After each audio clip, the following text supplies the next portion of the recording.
The hanged man. आप देख रहे हैं किस तरीके से उल्टा लटका हुआ है।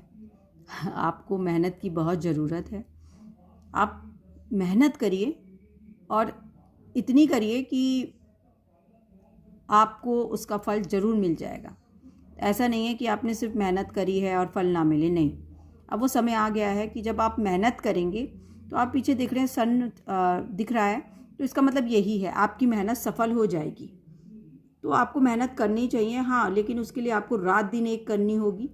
जैसे कि हम एक टांग पे खड़े होकर तपस्या करते हैं, ये मेहनत उस तरीके से होगी। और आपको देख रहे हैं ग्रीनिश दिख रही है, ग्रोथ दिख रही है, तो ये ग्रोथ दिख रही है तो आप सफल भी ज़रूर होंगे। तो बस ये है कि आप घबराइए मत।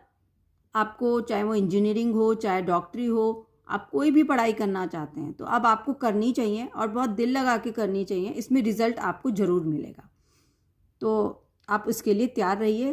बिल्कुल मत सोचिए, मेहनत करने वक्त घबराइए मत कि ना जाने आगे जाके क्या होगा। बहुत अच्छा रिजल्ट देने वाला है आपको ये कार्ड।